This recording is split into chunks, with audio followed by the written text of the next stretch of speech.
então vamos lá, né? Vamos ver aí os principais biomas brasileiros, né? Vamos conhecer um pouco a respeito dos principais biomas brasileiros e ver como é que eles são cobrados no Enem, né? Vamos lá. Então, aqui nós temos, né, uma representação mais simplificada dos principais biomas brasileiros, né? O Brasil é um país de dimensão continental, como todo mundo já sabe, né? Mega diverso culturalmente, religiosamente, e todo esse sincretismo estende-se também aos seus ecossistemas, né? Uma mistura de formações vegetais diversas, né? Diversificadas, e lógico que uma biodiversidade muito grande, a ponto do Brasil possuir as maiores reservas de água doce e 1/3 das florestas tropicais que ainda restam no planeta, né? Estima-se que aqui está uma em cada 10 espécies de plantas ou animais existentes, né?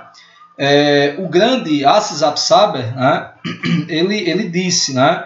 É preciso lembrar que ninguém escolhe o ventre, a localização geográfica, a condição socioeconômica e a condição sociocultural para nascer. Nasce onde o acaso determinar. Por isso temos que cuidar de todos aqueles que estão em todos os recantos deste país, né? Um livro fantástico, né, do Absaber, né, que é Somos ou Estamos Corruptos, né? Mas na verdade é um livro que trata não somente da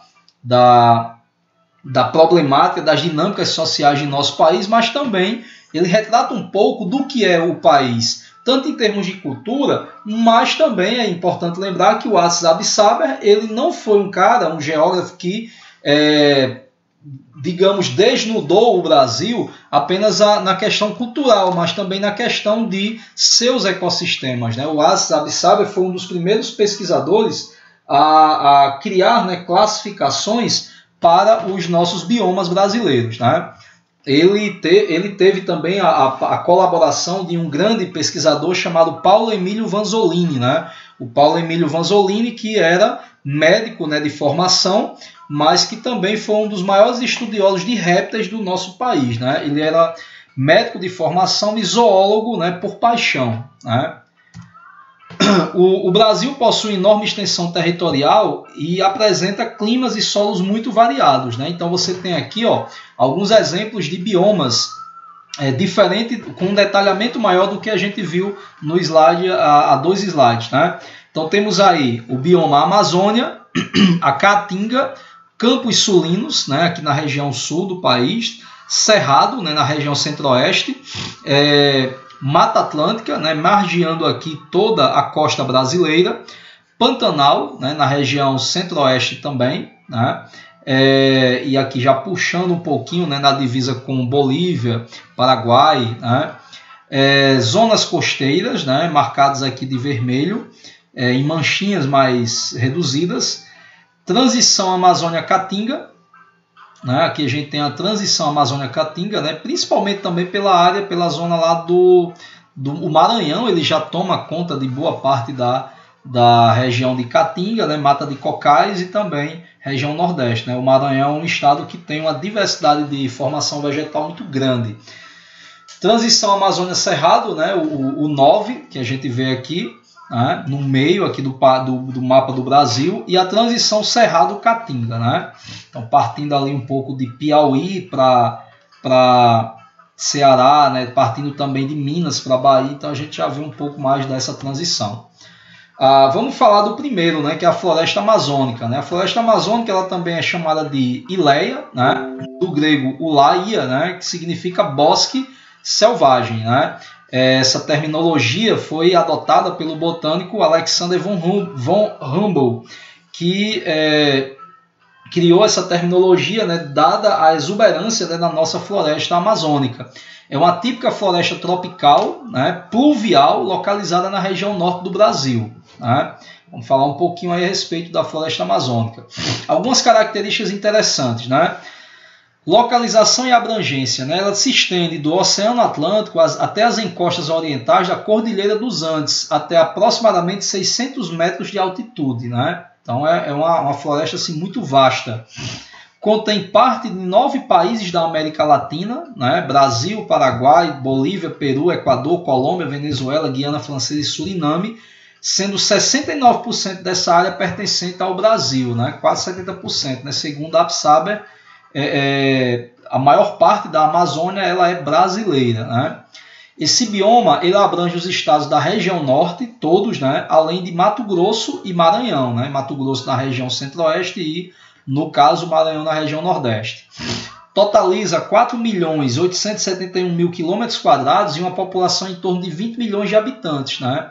60% dela vivendo em áreas urbanas. Lembrando que esse dado aí ele já é bem antigo, né? Um dado de 2004. Aqui só para constar, ó, né? Os países, né, que contém, né, parte aí da Amazônia, né? E o Brasil também, né? Então você tem todos esses países aí tomando conta, né, digamos assim, do bioma Amazônia. O bioma Amazônia ele é enorme. Lembrando que o bioma Amazônia ele é diferente da Amazônia legal brasileira, né? Existe uma diferença nisso aí. Então aí é o bioma Amazônia completo, né, tomando conta e abrangendo todos esses países.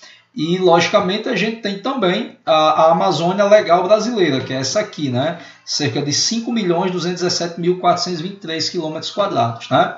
Então você tem aí o Maranhão, né, os estados da região nordeste, né, o Mato Grosso, da região norte, perdão, né, o Maranhão como o estado da região nordeste e o Mato Grosso aí pegando aí do centro-oeste. Então isso aí é o mapa da Amazônia legal, a Amazônia brasileira. Esse bioma ele tem uma riqueza de espécies enorme, né? A floresta abriga cerca de 2.500 espécies de árvores, 1/3 da madeira tropical do planeta e 30.000 das 100.000 espécies de plantas que existem em toda a América Latina. Eu não quero que vocês saiam decorando tudo isso, logicamente, né? Mas daqui a pouco eu vou mostrar umas questõezinhas que caem no Enem, mostrando aí como poderia, né, ser cobrado a floresta tropical, né? Então a gente vai explicar direitinho. Vamos lá. É rica em epífitas, né, orquídeas e bromélias. Isso é uma característica, né, da parte pluvial da floresta tropical úmida, né? Então a gente tem muitas epífitas, muitas bromélias, muitas orquídeas aí, plantas que crescem sobre outras. Uma vasta diversidade de fauna. Muitas espécies são endêmicas, ou seja, ocorrem apenas naquele local, né, em determinado local. Existem espécies que são típicas, exclusivas, digamos assim, da floresta amazônica, né?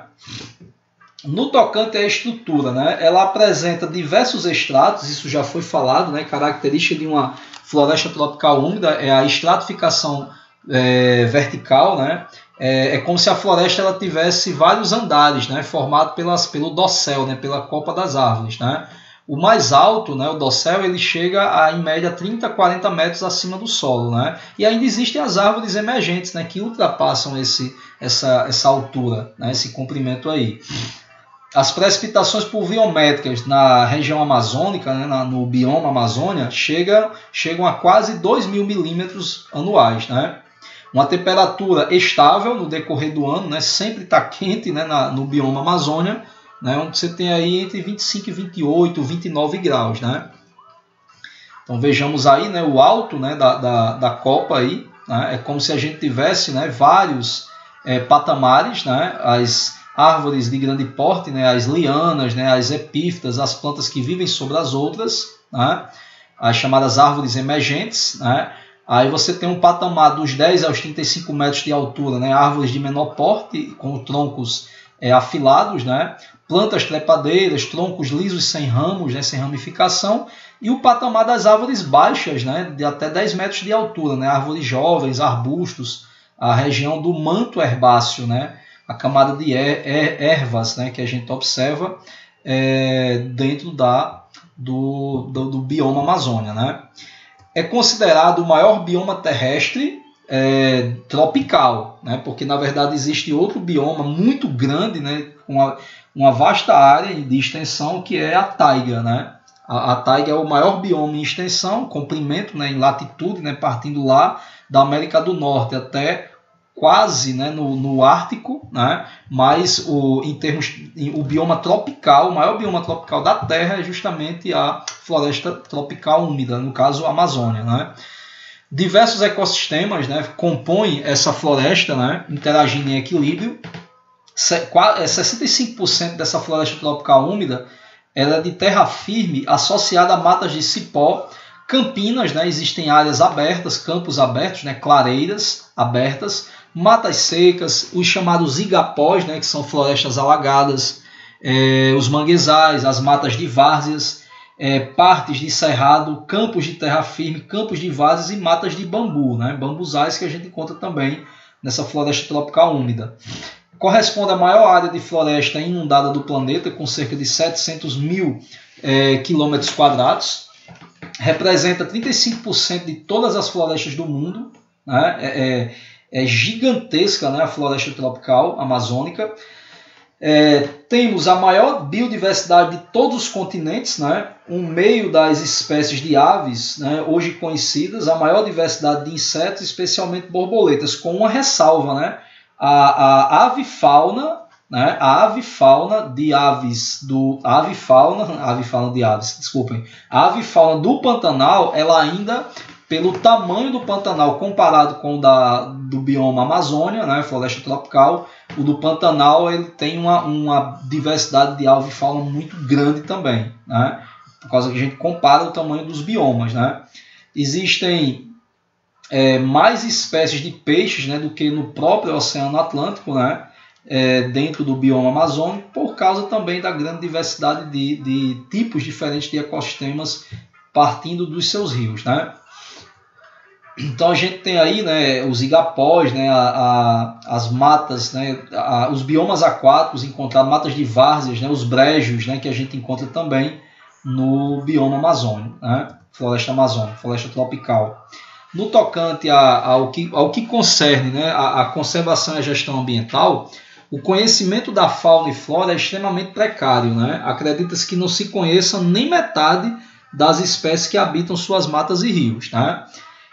Vivem povos humanos primitivos, né, com seus costumes, linguagens e culturas inalterados por milhares de anos, né? Mas o homem branco, digamos assim, né, o cara pálido chegou lá para realmente, né, conquistar o ambiente e muitas vezes deturpando, né, a cultura indígena, né? Provavelmente ainda existam povos primitivos desconhecidos nas regiões mais desfavoráveis, né, mais inacessíveis, né? Existem 2 parques nacionais na Amazônia brasileira, né, o Parque Nacional do Tapajós, com 1 milhão de hectares de floresta tropical úmida, e o Parque Nacional do Pico da Neblina, né, com 2 milhões e 200 mil hectares. Né? Ele é um parque que se une, né, ao Parque Serrania de La Neblina, né, na Venezuela, com 1.360.000 hectares, né, um dos maiores complexos bióticos protegidos do planeta. Né? Então temos uma diversidade muito grande, né, do bioma Amazônia. Né? É nesse bioma que nós encontramos os maiores, né, o maior roedor, né, a capivara, por exemplo, os maiores papagaios, as maiores serpentes, né, os maiores peixes, né, o pirarucu, por exemplo, com mais de 3 metros e 180 quilos, as maiores árvores tropicais, como é o caso da sumaúma, né, e o serrapau, né, que é um dos maiores insetos que existem. Né? A gente fala aqui os maiores, mas por incrível que pareça, em determinados ecossistemas a gente começa a encontrar outros tipos de animais. Né? Já foi descoberto, né, depois um inseto maior em outro bioma, né? Árvores tropicais também em outros biomas, que a gente encontra também com todo esse tamanho. Né? Então, alguns exemplos aí de animais, né, conhecidos, né, a sucuri, o papagaio, né, a capivara, que também é do Pantanal, né, o maior roedor. Aqui a gente tem um peixe enorme, né, e a manchete aí: Rondônia é o primeiro estado autorizado a criar pirarucu em cativeiro. Aí o interessante é que nessa imagem você não tem um pirarucu sendo segurado aí pela galera, né? Isso não é pirarucu, né? O pirarucu, na verdade, é esse peixinho aqui, né? Mas à medida que ele vai crescendo, né, olha o tamanho que ele chega, né? Pesando aí quase 200 kg, né? É um peixe muito grande realmente. Né? Insetos de grande porte, né? Isso aí é o famoso serrapau, né? Se alimenta aí ele fica estivando, né, dentro dos caules das árvores, né? E temos também, falando em árvores, né, as sumaúmas, né, árvores de grande porte, né, com raízes tabulares, né, conhecida também como rainha da floresta. Né, é a maior árvore do Brasil, né, que chega a 60 metros de altura. Né, 25% das substâncias usadas hoje no tratamento de tumores vem de florestas tropicais. Né. Interessante saber, né? Considerações morfoclimáticas.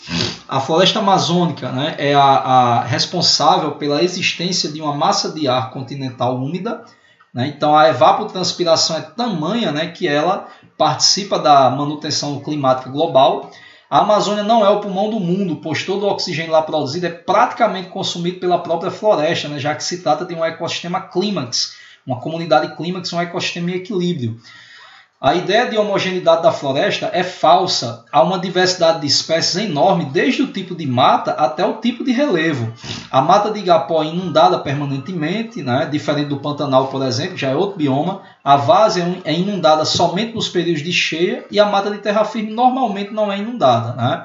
No tocante à hidrografia, né, existe aí o Rio Negro, de Águas Negras, os Solimões, o Madeiro, o Amazonas, o Rio Tapajós, né? E apesar dos solos amazônicos serem estruturalmente pobres e rasos, nas várzeas, por receberem matéria orgânica e minerais trazidos na época das cheias, encontramos uma maior fertilidade do que no restante da floresta, né? Então, não é uma floresta homogênea, ela é muito, mas muito heterogênea, né? Aí mostrando, né, outro dado do INPE, né, mostrando aí o desmatamento, né, uma figura de 2004, né? E você vê aí, por exemplo, né, na década de 90, né, em meados, você teve aí um grande desmatamento e não diminuiu muito, né? Ainda temos aí uma legislação ambiental que precisa ser revista. E não é nem só questão de legislação, é questão de operacionalização das entidades, das instituições voltadas para a conservação da biodiversidade, né, como o IBAMA e o Instituto Chico Mendes, né, o ICMBio, cujo efetivo, né, de pessoal, né, é muito pequeno, né, para a dimensão que abarca, né, todo esse bioma da floresta amazônica, né? Então a gente tem muito pouca fiscalização por causa realmente de aparato, né, estrutural da própria fiscalização ambiental, né? Temos aqui algumas imagens, né, mostrando aí, né, toda a dinâmica da floresta, né, a dinâmica de rios, né, o leito do rio que é enorme, né, um rio extremamente sinuoso, e a extração de madeira, né, que muitas vezes ocorre de forma ilegal, né?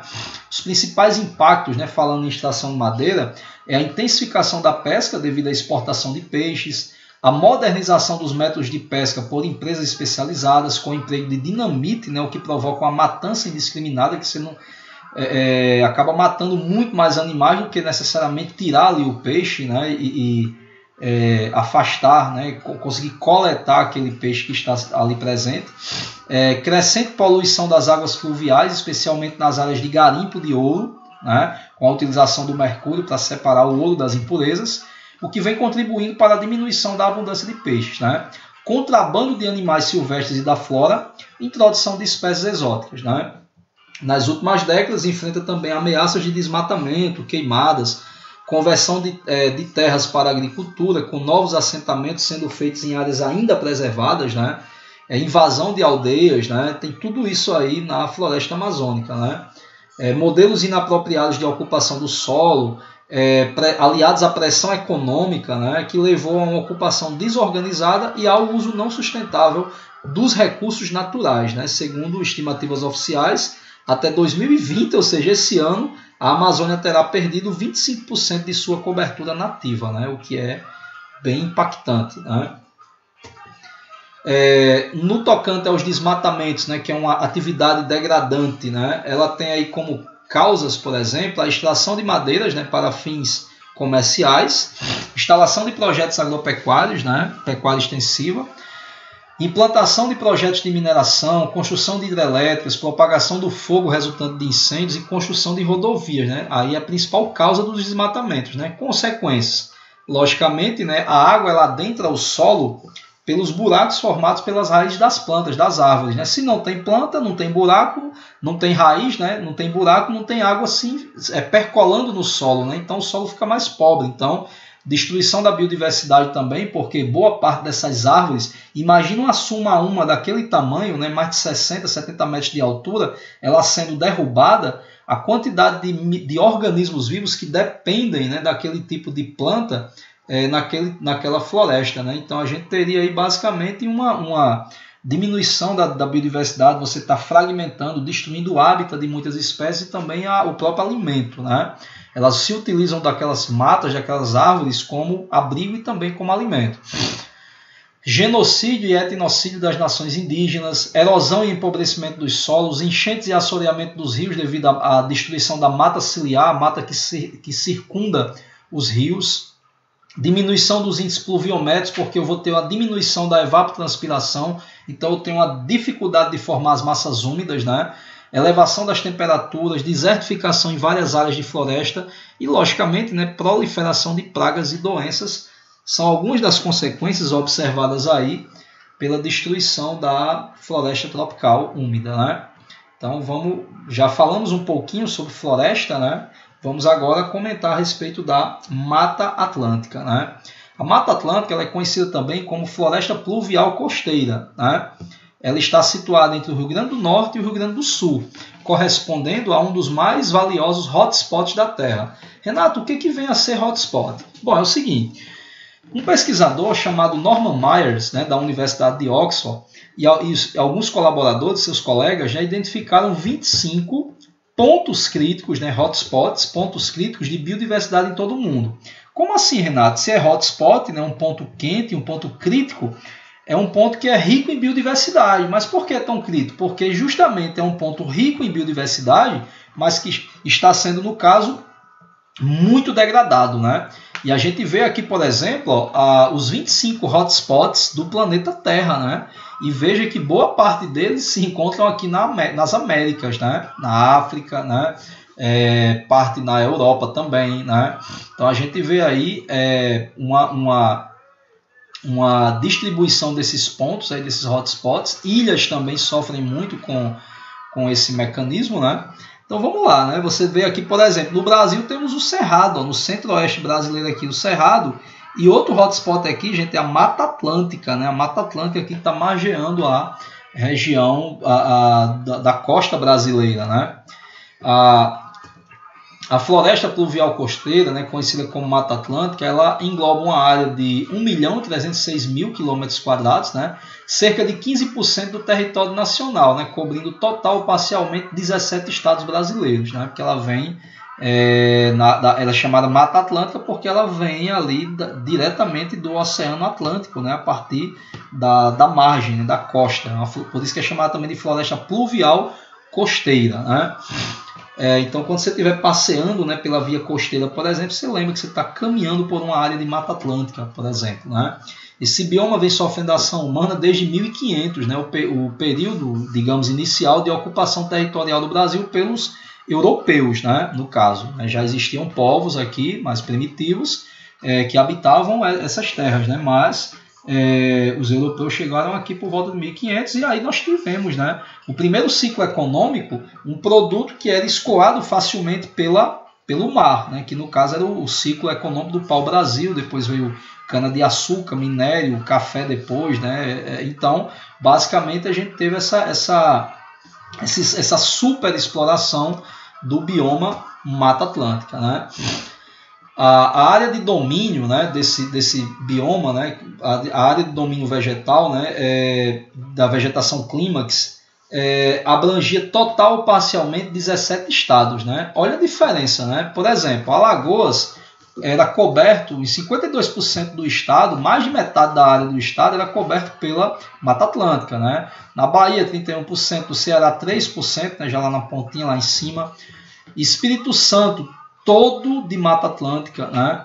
E aí você vê a diferença dessa mancha amarela para essa manchinha verde, né? A mancha verde é o que nos resta aí de Mata Atlântica. Então veja a diferença da cobertura vegetal, né? Em amarelo aí até essa parte verde, que é o que sobrou de Mata Atlântica, né? Que ela está altamente antropizada, né? Características da Mata Atlântica, né? Nas regiões sul e sudeste, né, ela chegava até a Argentina e Paraguai, né? Em função do desmatamento, principalmente a partir do século XX, ela se encontra hoje extremamente reduzida, né? Sendo uma das florestas tropicais mais ameaçadas do planeta. Né? Apesar de reduzida a poucos fragmentos, na sua maioria descontínuos, né? Não tem tanto corredor ecológico, né? que a gente viu isso aí na aula de problemas ambientais, soluções ambientais. A biodiversidade da Mata Atlântica é uma das maiores do planeta, né? Por mais degradada que ela esteja, né? Porque ela tem um alto número de endemismos, né? Foi a segunda maior floresta tropical em ocorrência e importância na América do Sul, em especial aqui no Brasil, né? Mais características aí, né, mostrando aí a sua cobertura original, né, e a Mata Atlântica atual, olha a diferença, né, de tudo que foi aí devastado, degradado. É composto por uma série de fitofisionomias, né, bastante diversificadas, né. Você tem uma parcela significativa da biodiversidade do Brasil concentrada em área de Mata Atlântica, né. 20 mil espécies de plantas aproximadamente, sendo muitas endêmicas, ou seja, só são encontradas em área de Mata Atlântica, e também tem muitas epífitas, né? Tem uma região da floresta atlântica que é latifoliada, né, e perennifolia, ou seja, folhas largas e folhas duradouras, né, folhas que não caem facilmente da árvore, né? Aves, mamíferos, répteis, anfíbios, né? Tem aí mais de 1000 espécies, né, desses animais, das quais mais da metade são endêmicas, né? Um pouco próximo da metade, menos da metade são espécies endêmicas, né? Existem somente na Mata Atlântica. Existem espécies que a gente só encontra na Mata Atlântica, né? Ela é capaz de se desenvolver em diferentes climas, né? Sendo a elevada precipitação o fator determinante de sua distribuição, né? O solo da Mata Atlântica é muito parecido com o solo da floresta tropical, né? Um solo pobre, né? Um solo raso, pobre em nutrientes. Só que, como a gente tem uma ciclagem muito rápida dos nutrientes do solo, isso faz com que a vegetação ela cresça muito mais rapidamente, né? A elevada precipitação e vários fatores, né, como a própria decomposição, promovem essa rápida ciclagem dos nutrientes no solo pobre e raso. Essa imagenzinha que vocês estão vendo aí seria o que? A floresta mais abundante, né? Como é que uma floresta tão abundante como a Mata Atlântica ela se desenvolve num solo tão pobre e raso, né? Então tá aí, ó, nessa outra imagem, uma camada que a gente chama de serrapilheira, né?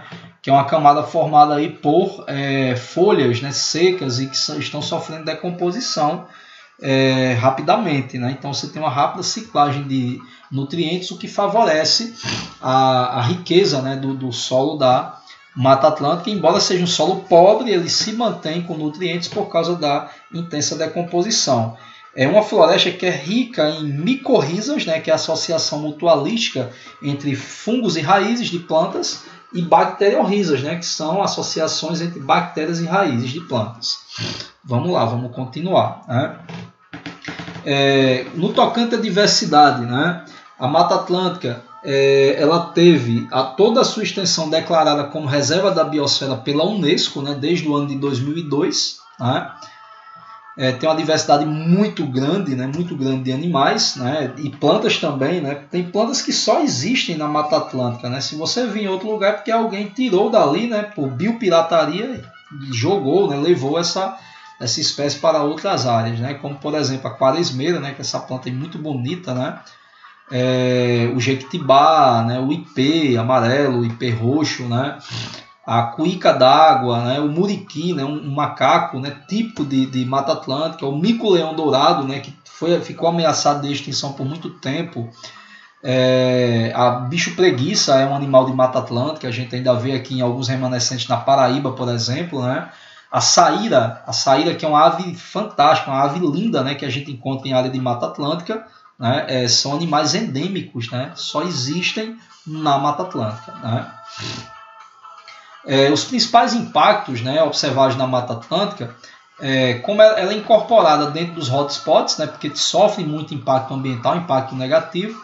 Historicamente foi o bioma que mais sofreu impactos negativos, né? 93% do bioma original foi devastado, existem aí os 7% restantes que estão espalhados latitudinalmente, né? Estão espalhados aí de norte a sul do país, né? Latitude, digamos assim, né? Não longitude. No caso, espalhados assim, latitudinalmente, que a gente fala é porque você pode encontrar uma mancha de Mata Atlântica dentro de um estado do Nordeste, por exemplo, um pouco mais para dentro, mas geralmente os remanescentes eles são mais próximos da zona litorânea, né?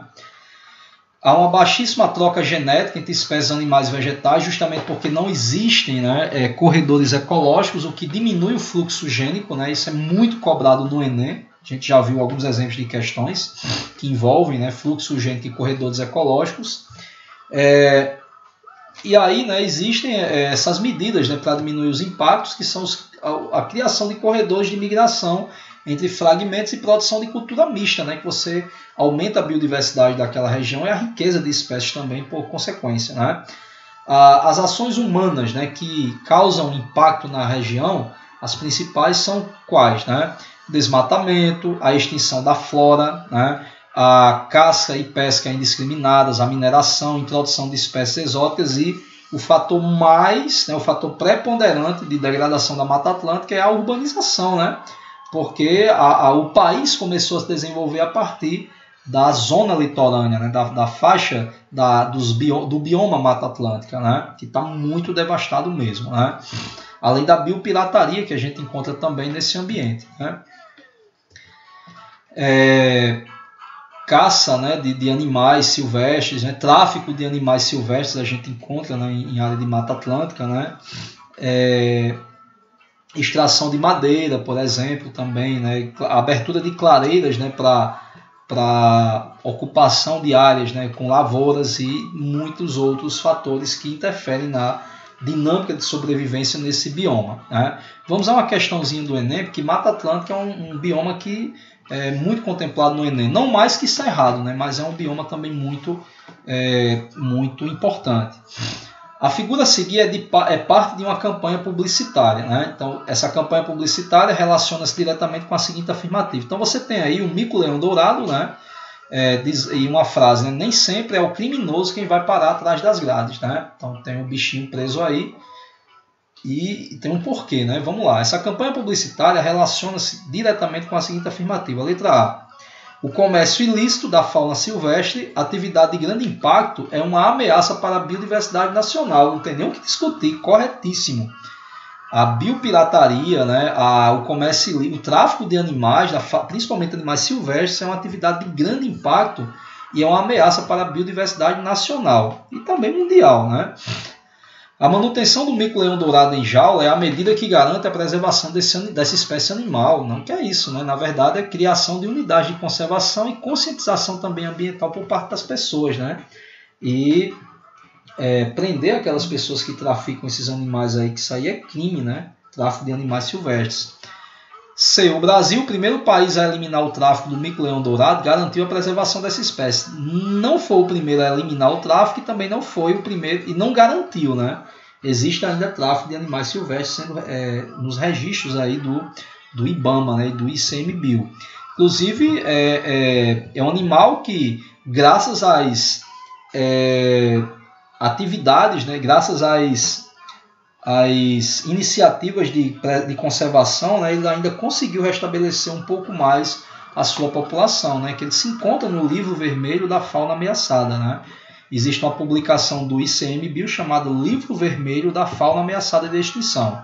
Aí você tem lá o grau de ameaça, né, de cada espécie que é citada nesse livro. D. O aumento da biodiversidade em outros países depende do comércio ilegal da fauna silvestre brasileira. Não. A gente vê aí o exemplo da China, né, com toda aquela criação de animais, né, voltados aí à alimentação, né, e a problemática aí da diversidade a diversidade gênica também de vírus, né? Por quê? Porque tem uma diversidade muito grande de hospedeiros, né? Letra E. O tráfico de animais silvestres é benéfico? Jamais. Para a preservação das espécies, pois garante-lhes a sobrevivência, de modo algum. Então, letra A, alternativa correta nessa questãozinha aí do Enem. Vamos falar mais de algumas questões aí. Vamos falar do bioma cerrado, né? O bioma cerrado é um bioma também muito importante. É o outro hotspot brasileiro, né? O bioma cerrado... o cerrado, na verdade, é o nome regional dado às chamadas savanas brasileiras, né? As savanas brasileiras são conhecidas como o cerrado, né? E ela se localiza no grande platô que ocupa o Planalto Central brasileiro, né? Está na região centro-oeste, né? A maior parte do cerrado. O clima do Cerrado é quente, semiúmido, né, com o verão chuvoso e o inverno seco. Né? É justamente aquela contradição. O verão chove muito e o inverno é muito seco. Né? 67% da vegetação nativa foi modificada e está sendo modificada para a criação de gado e para a conversão direta em lavouras. Né? Importante lembrar. O Cerrado, né, ele tem como características, né, mais importantes a vegetação pseudo-xerofítica ou pseudo-xerófita, né, com galhos retorcidos e cascas grossas. Isso aí também são adaptações que foram selecionadas, né, para que o organismo consiga viver no período de seca nesse bioma. O Cerrado é o segundo maior bioma brasileiro, né, ocupa uma área de 200 milhões de quilômetros quadrados, o que corresponde a 25%, a um quarto do território nacional. Apresenta aproximadamente 10 mil espécies de plantas, né, diferentes, muitas de uso medicinal, sem contar as quase 800 espécies de aves, né, que se reproduzem na região, muitas espécies de répteis, né, mamíferos. O número de insetos é surpreendente, né? Apenas na área do Distrito Federal existem 90 espécies de cupins, né? 1.000 espécies de borboletas e 500 tipos diferentes de abelhas e vespas. Né? Então, é uma biodiversidade bem razoável, bem considerável no Cerrado brasileiro. Também é um hotspot. Né? Olha aí, né, a paisagem e associe, né? Você vê aí uma floresta esparsa, né? As árvores elas são mais espalhadas umas das outras, mais distantes. Uma cobertura vegetal formada aí por uma vegetação de gramíneas, né? De folhas largas, muito parecida com a savana africana. Né? O Cerrado, na verdade, é a famosa savana brasileira. Muitas espécies animais, como o lobo-guará, são típicos do Cerrado, e a ema, não é avestruz, né? A avestruz está lá O avestruz a gente encontra na savana africana, mas a ema é característica aqui dos ecossistemas de cerrado, né? Do bioma cerrado. Tamanduá, muito comum também no cerrado. Aqui no Nordeste a gente até encontra tamanduá, mas é o tamanduá mirim, né? O tamanduá bandeira ele é mais característico do cerrado. O cerrado ele é incorporado dentro dos hotspots, né? A ação humana mais acentuada nas áreas de solos mais férteis e florestais tem levado a muitos desmatamentos. Né? O desmatamento em área, principalmente área mais fértil. Nas áreas propriamente de cerrado e solos mais pobres, né, a ocupação, embora ainda incipiente, né, embrionária, né, inicial, né, do ponto de vista econômico, tem ocorrido muito mais pela pecuária extensiva, né, que pouco modifica a paisagem, né, mas a gente tem também o pisoteio, né, na área. Ao contrário da floresta amazônica, né, onde há a necessidade de derrubar a floresta para poder plantar o capim para alimentar o gado. Né? Muitas carvoarias também aparecem, né, com destruição de espécies vegetais, introdução de espécies exóticas, a caça, né, excessiva e as queimadas, tanto acidentais quanto intencionais, né, são alguns impactos, né, que a gente observa como principais no bioma cerrado. Né? Aí, no caso, né, os galhos retorcidos, né, característicos dessa vegetação, muitos biólogos falam que o cerrado é como se fosse uma floresta enterrada, né, uma floresta de ponta cabeça, né, onde você teria aí as raízes bem profundas, né, e os galhos tortuosos, né, as árvores mais baixas. Né, isso tem relação também com a disponibilidade de alumínio, né, que existe no solo. Né. Os incêndios que podem ser acidentais ou propositais, comuns aí na época seca. Né? A umidade é muito baixa, o ar é tão seco, né, e quente, né, quente e seco, que o mato seco ele acaba pegando fogo com muita facilidade. Né? Vamos ver uma questãozinha aí do Enem, se tratando do bioma cerrado. Né? Boa parte das questões que caíram no Enem tratando de cerrado, elas falam sobre adaptações de vegetais do ambiente do cerrado. Uma região de cerrado possui lençol freático profundo, estação seca bem marcada, grande insolação e recorrência de incêndios naturais. 5 espécies de árvores nativas com as características apresentadas no quadro foram avaliadas quanto ao seu potencial para uso em projetos de reflorestamento nessa região. Então você tem aí a característica, né, da árvore 1, árvore 2, árvore 3, árvore 4 e árvore 5. E quais são as características? Superfície foliar e profundidade das raízes, né? A árvore 1 ela é coberta por tricomas. As suas folhas, a superfície da folha é coberta por tricomas. O que é um tricoma, Renato? Um tricoma é uma estrutura que tem a forma de agulha. Não é um espinho, mas ela tem a formazinha de agulha. Por exemplo, a urtiga ela tem tricomas, né? Só que existem os chamados tricomas tectores, né? Que são estruturas filamentosas que têm a função de defesa mecânica. Então, quando você espeta a mão, por exemplo, num tricoma, quando você pega um cacto, né? Um cacto na área de caatinga, por exemplo, né? Falando aí de cerrado, mas comparando aí com a caatinga. E aí ele tem um espinho muito pequenininho, mas não é na verdade um espinho, aquilo é um tricoma que você começa a sentir perfurando sua pele. É defesa mecânica. No caso da ortiga, tem tanto a defesa mecânica, que espeta, como a defesa química, né? Pelo fato daquela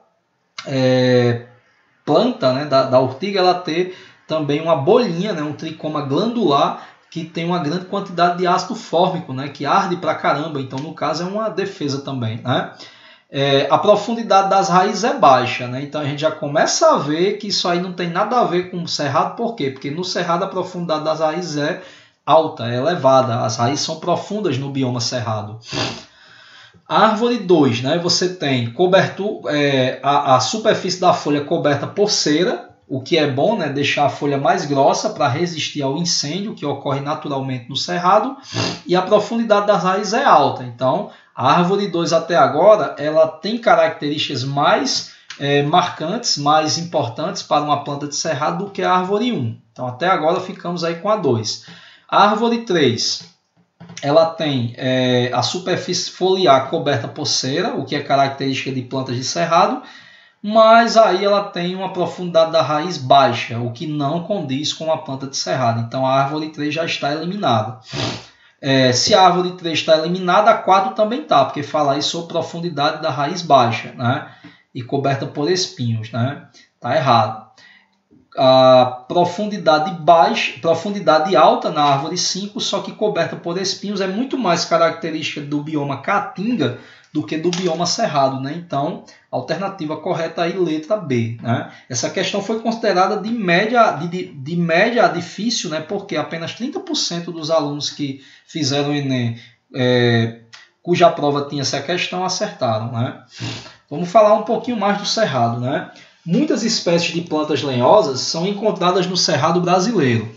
Para a sobrevivência nas condições de longos períodos de seca e queimadas periódicas próprias desse ecossistema, essas plantas desenvolveram estruturas muito peculiares. Olha aí, gente, o vacilo nesse enunciado, né?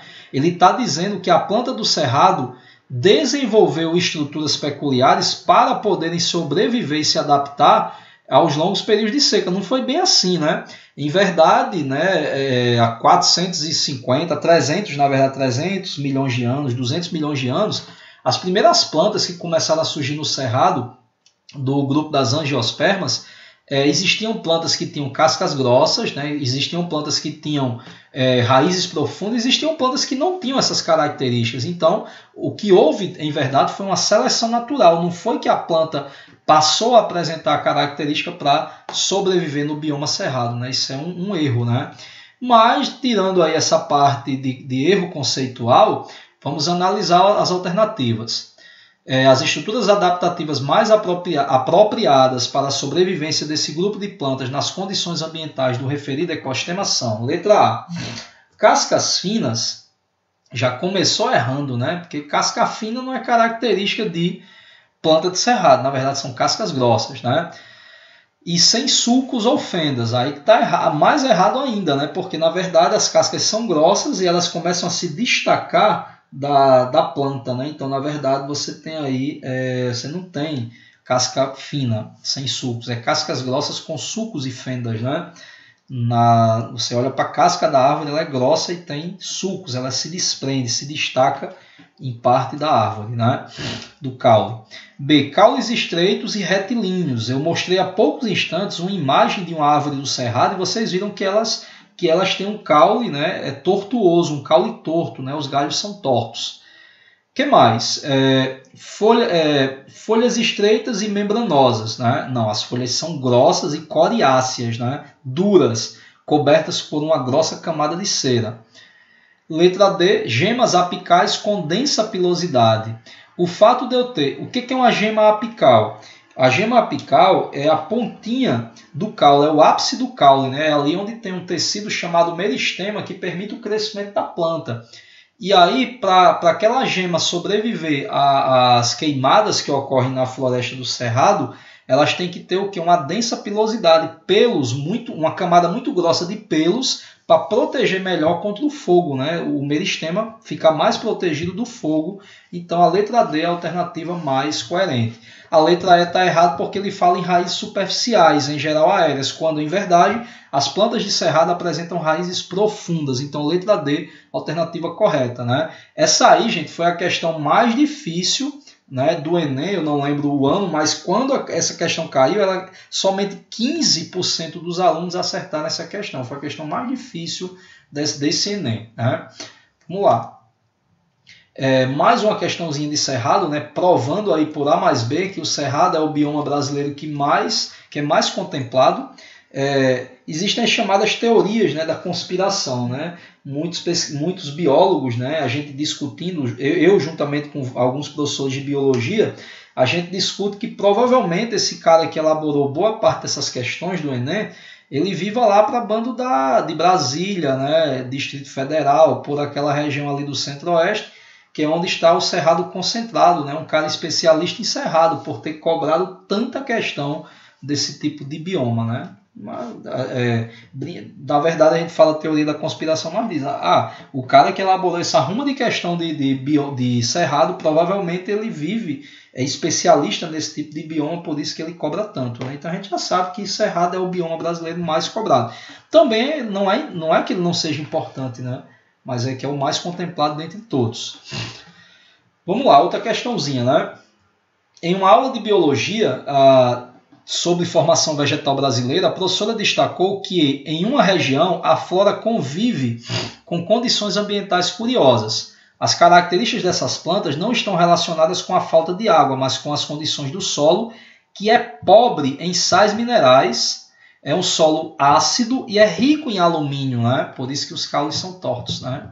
Além disso, essas plantas possuem adaptações ao fogo, selecionadas, né? Logicamente. As características adaptativas das plantas que correspondem à região destacada pela professora são... Então, de novo, a gente recai em cerrado, né?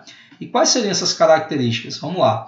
Raízes escoras e respiratórias na letra A. Gente, raiz escora, que na verdade nem é mais raiz, né? É caule do tipo escora. A nomenclatura mudou. Uma bióloga brasileira chamada Nanusa Medeiros, ela modificou a nomenclatura do que antes era chamado no manguezal de raiz escora, e ela viu que quando ela fez análise histológica, né, ela olhou ao microscópio os padrões de organização celular dos tecidos, e ela viu que aquilo não era nem a pau uma organização de raiz, mas sim de caule. E aí o nome mudou. Aquelas estruturas de plantas que a gente vê nos manguezais não são raízes escoras, são na verdade caules do tipo escora, né, chamados também de rizóforos. E raízes respiratórias que recebem o nome de pneumatóforos, né? Então, na verdade, a nomenclatura se modificou aí com o tempo, né?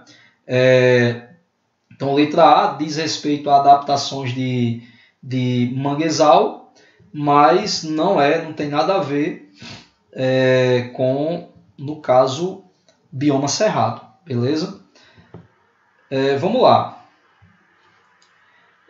Letra B, raízes tabulares e folhas largas. Bom, folha larga é característica de floresta tropical úmida, né? Assim também como raízes tabulares. Então não pode ser a letra B, né? A gente está falando de cerrado.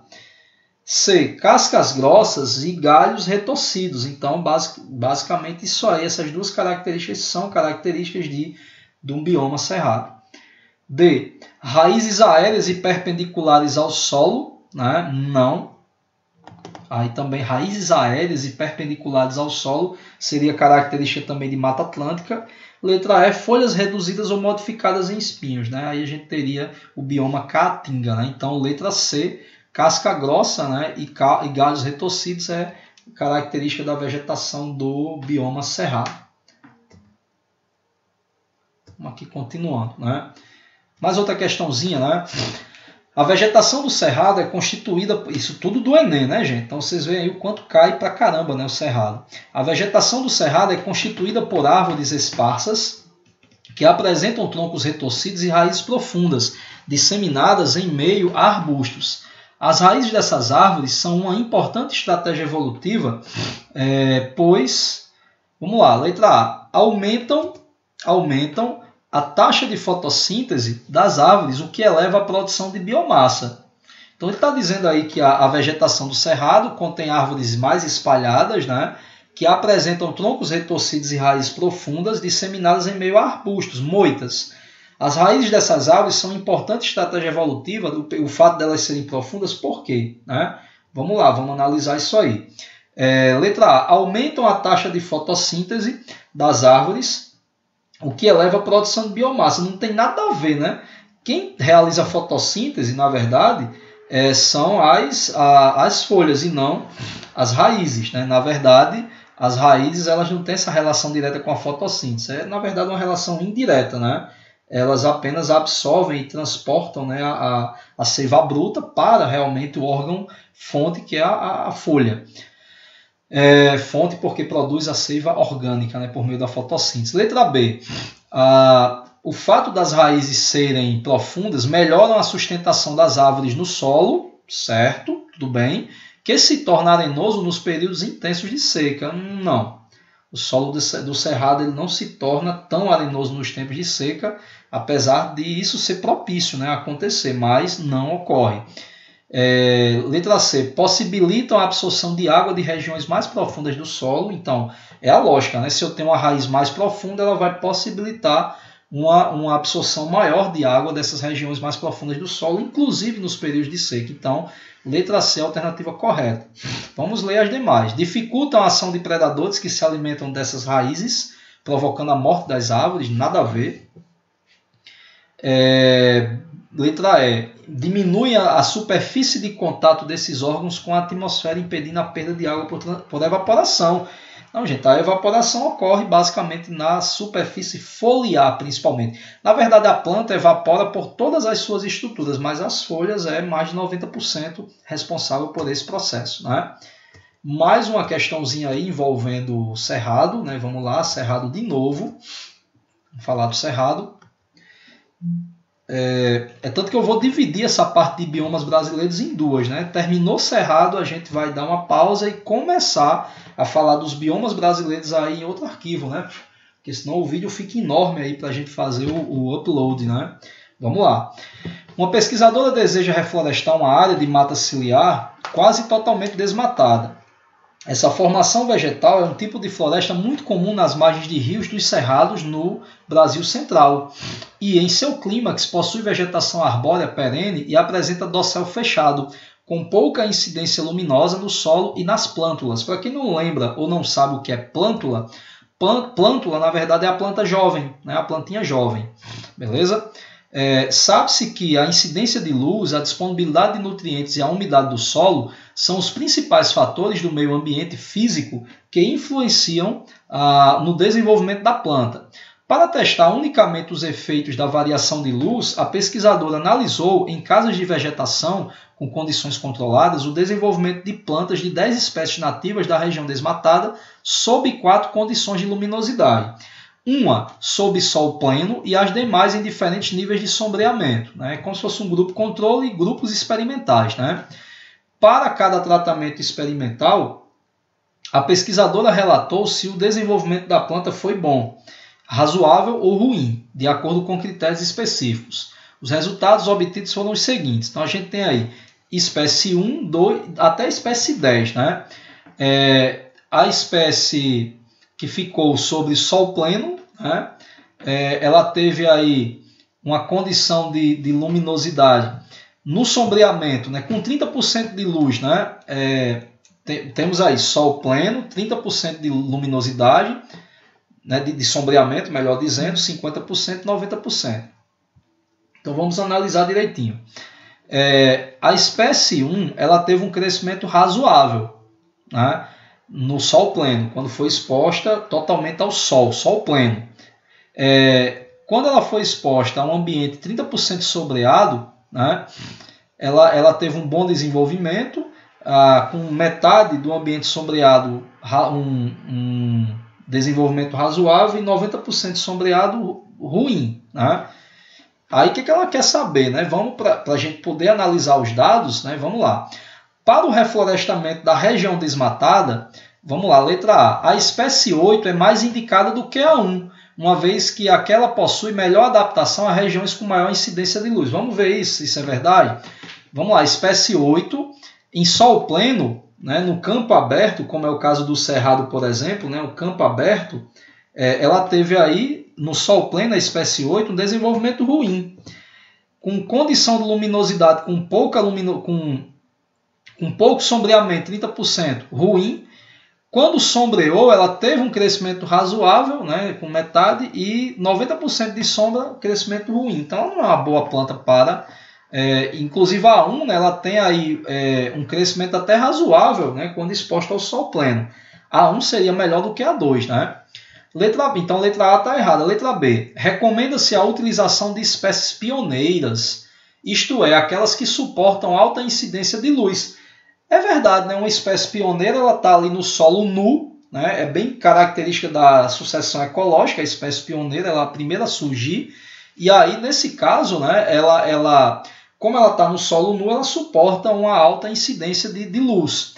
Aí ele diz aí, exemplos de espécies pioneiras, como a espécie 2, que no sol pleno tem um crescimento bom, e à medida que eu vou sombreando, ela vai tendo um crescimento ruim. Então, significa dizer que para uma área de cerrado, para uma área ciliar, para uma área de clareira, uma área de campo aberto, realmente você tem uma exposição maior ao sol, e aí essa planta 2 ela estaria adequada. Né? A planta 3 também tem um crescimento bom, né, em ambiente que é pouco sombreado, um ambiente de sol. E a espécie 5 também tem um crescimento bom em ambiente de sol, né, mas ruim quando o ambiente está sombreado. Então a alternativa D até agora está mais plausível dentre as que a gente viu, A e B. C. Sugere-se o uso de espécies exóticas. Deus me livre, né? Deus me defenda pegar uma espécie que eu nem conheço, não sei se ela é muito adaptada, ela pode se tornar uma praga, né? Ao invés de eu reflorestar, eu posso encher aquele ambiente de espécies exóticas, espécies praga, pois somente essas podem suportar alta incidência luminosa característica de regiões desmatadas. Errado. Lembre que a região foi desmatada e ela está nua, né? Aberta ao sol, diretamente exposta ao sol. D. Espécies de comunidade clímax, como as 4 e 7, são as mais indicadas, uma vez que possuem boa capacidade de aclimatação a diferentes ambientes. Vamos ver, né? A espécie 4 tem um crescimento bom em qualquer condição de luminosidade.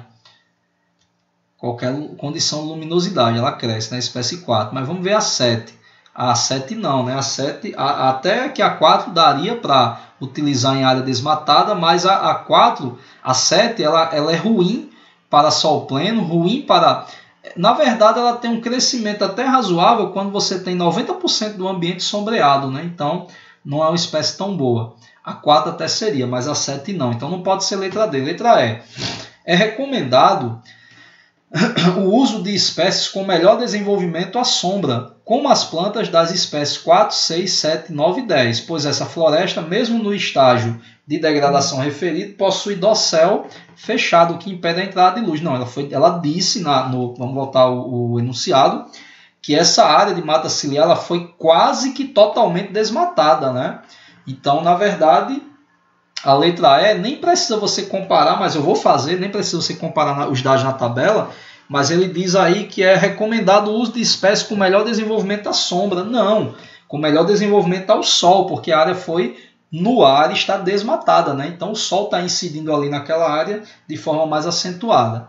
Aí, só para o desencargo de consciência, a espécie 4 tem um crescimento bom em área desmatada, seria legal utilizá-la. Já a espécie 6 não.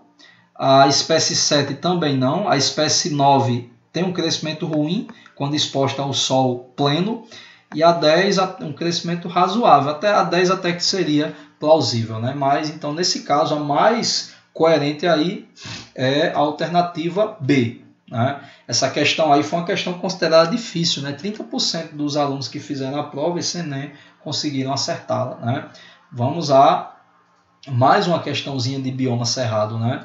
Outra questãozinha aí, eu prometo que essa é a última, beleza?